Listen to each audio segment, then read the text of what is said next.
The Global Briefing on SAfm.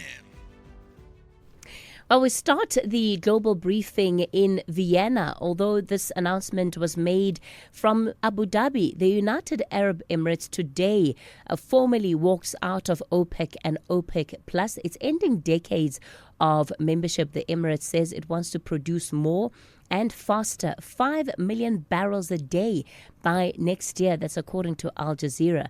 Now, Russia's Deputy Prime Minister Alexander Novak yesterday told Reuters that there is unlikely to be an immediate price war because the Iran conflict has already throttled supply. Well, let's make sense of all of this. Dr. Joan Swart is a researcher in military science at the University of Stellenbosch. Dr. Swart, good morning to you. This is the most significant exit from the cartel, literally in a generation.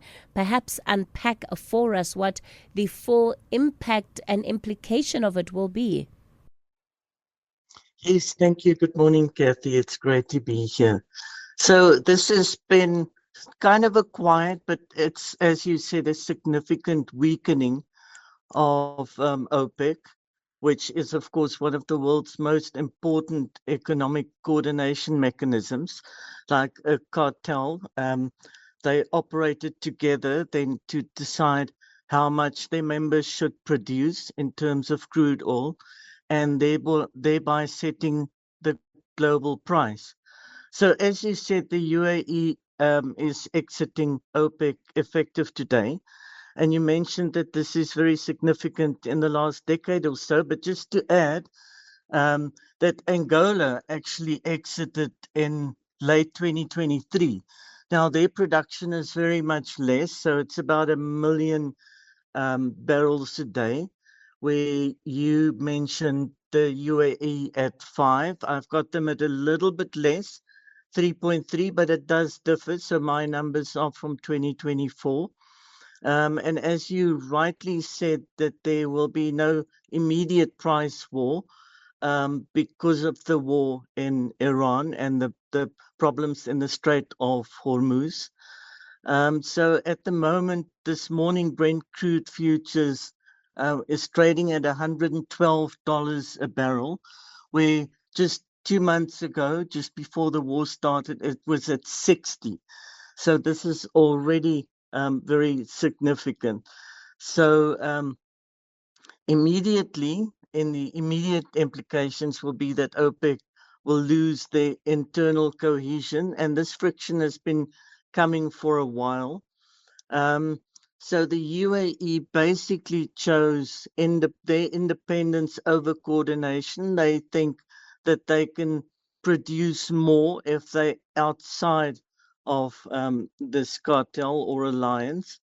And this just shows that the discipline inside the cartel is weakening under the geopolitical pressure, which is, of course, the whole world is kind of realigning in different alliances. And the UAE is moving away from this type of alliance and at the moment closer to the US.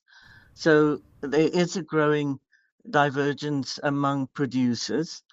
It's small though. We must realize that of the 3.3 million barrels a day, or 5 as you mentioned, the OPEC members produce about 28 million barrels a day. So that's just more than 10% of OPEC, whereas the whole world production is about 100 million barrels a day.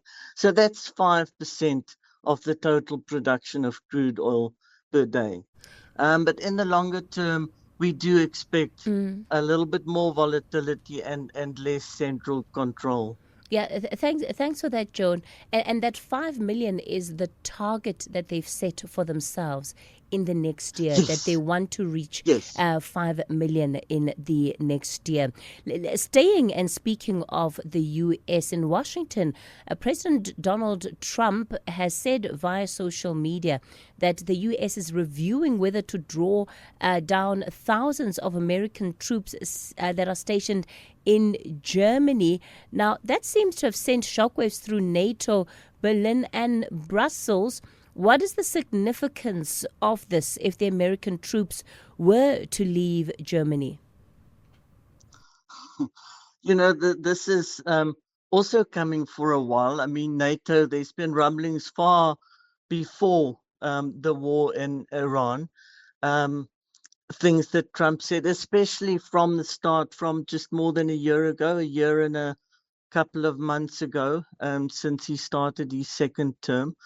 So that shows just how these transatlantic security assumptions are kind of unraveling.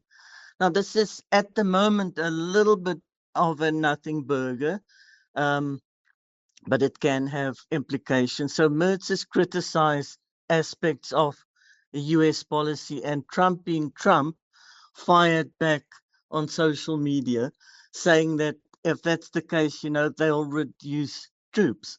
Now, just to give you an idea of the numbers, the US has got 36,000 troops stationed in Germany, 68,000 in Europe, and about 169,000 worldwide. So we are calling that a forward offense posture. So they are basically exporting their military globally in, as I say, in an offensive capability rather than defending the homeland. Germany and the whole world has certainly seen what has happened to their bases in the Middle East, which has basically been obliterated. So they know, it doesn't help. It makes the countries that host these bases very vulnerable. So it causes a strain on NATO. And personally, I can't see NATO really continuing in its current form. Sure. Europe is already talking about building up forces for itself. Yeah, and this move for independence and sovereignty by states, it shows just how fundamentally things are changing geopolitically.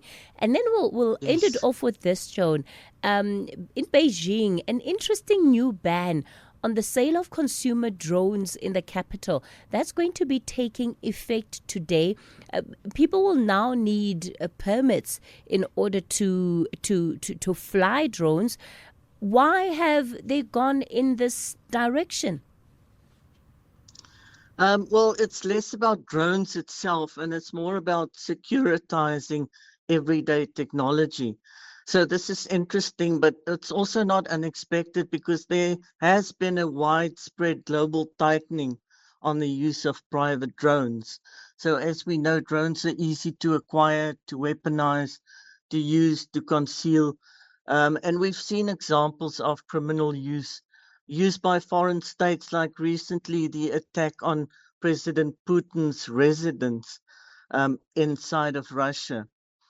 Um, so they are going to look at it on a case by case permission basis, but basically commercial drone use, including deliveries and logistics, is halted in Beijing only, which is the political capital of China.